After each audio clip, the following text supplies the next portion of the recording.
بسم اللہ الرحمن الرحیم۔ السلام علیکم کرام، گلیکسی چینل کے ساتھ حاضر ہیں ایک نئی ویڈیو کے ساتھ۔ آج ہم آپ کو لے چلتے ہیں آرٹس کونسل آف پاکستان، جہاں پر گورنر سندھ کامران ٹیسوری صاحب نے ایک شام منائی ہے اسکالر پروفیسر ڈاکٹر احمد رفیق اختر کے ساتھ۔ ہمارے ساتھ رہیے گا۔ پروفیسر صاحب تشریف لا چکے ہیں۔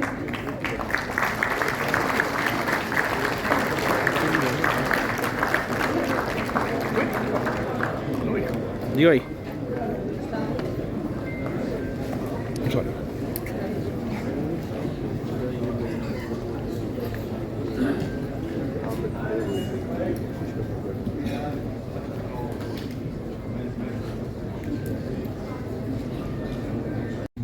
جزاک اللہ۔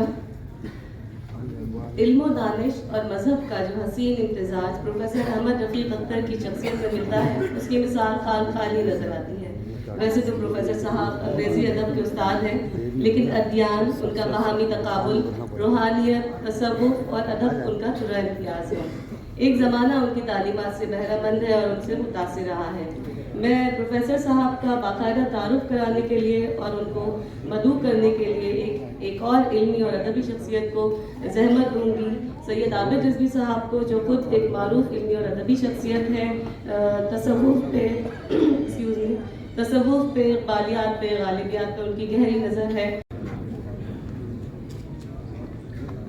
السلام علیکم، بسم اللہ الرحمن الرحیم، سبحان ربک رب العزت عما یصفون وسلام علی المرسلین والحمد للہ رب العالمین۔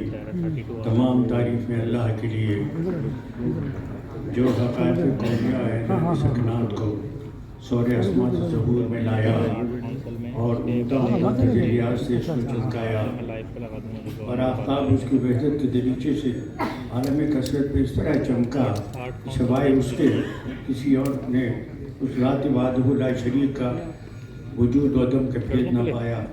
اور تمام تعریفیں اور نعت بے حد و صلاۃ بے انتہا اس سلطان انبیاء حضرت محمد مصطفیٰ صلی اللہ علیہ وسلم کو زیبا ہے، جس نے آئین عمرانی فقدرانی الحق میں جمال حق کو پورے کمال سے دیکھا اور پاؤں مسلح پر ایاک نعبد و ایاک نستعین کے رکھا، اور عالم علوی و سفلی میں جو کچھ تھا سب کو مطیع کر لیا۔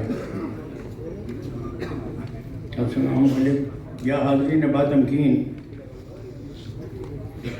حضرت پروفیسر رفیق اختر مدد العالی جناب کامران خان صاحب ٹیسوری، گورنر سندھ جناب گورنر سندھ جناب شفیق احمد صاحب، جناب خالد محمود برادر عزیز احمد شاہ اور معززین جو یہاں تشریف فرما ہیں، اور یہ ہارون رشید صاحب بھی تشریف فرما نظر آ رہے ہیں، اور یہ مجھے بڑی خوشی ہوئی ان کو یہاں دیکھ کر۔ آج پھر برے فال بنا میں من زمانہ غلط، یعنی عمر عیس کے آواز منصور کہن شد، عمر عیس کے آواز منصور کہن شد، من سرنو جلوہ بہمدار رسن را، ہرچند کے گفتار صدق مائے آزار می شود، جو حرف بلند شود دار می شود۔ کہاں میں کہاں یا مقام اللہ اللہ کہ میں ایک عالم بے بدل، ایک علامہ بے نظیر، ایک حکیم، ایک نباز فطرت، اپنے معاشرے کا ایک اعلیٰ ذہن، ایک پیغمبر سے بعض صفات بشر، بغور ان کے اصول علم یہی ہے کہ امانت علمیہ اس شخص کو دی جاتی ہے جو اپنے معاشرے میں، اپنے ماحول میں اعلیٰ ترین اقدار کا حامل ہوتا ہے، جو ترتیب زمان و مکان میں انسان کا ظہور، اس کا آگے بڑھنا، اس کا رکنا، آئس ایج کے اندر اس کا فنا ہونا، گلیشیئر سے نکل کر دوبارہ رجت انسان پانا کہ مترادف ہے کہ بقول شخص آوازوں کی دھوم اور سماعتوں کے ہجوم میں یہ آواز ایسی سماعتوں کی تمنائی ہے جو زیر و زبر کردی مادی ناہمواریوں میں کسی اخلاقی ازدواری اور کسی روحانی توازن کی تلاش میں سرگرداں ہو۔ اپنے شجر علمی کے تعلق سے یہ آواز نہج البلاغہ کی نسل سے تعلق رکھتی ہے۔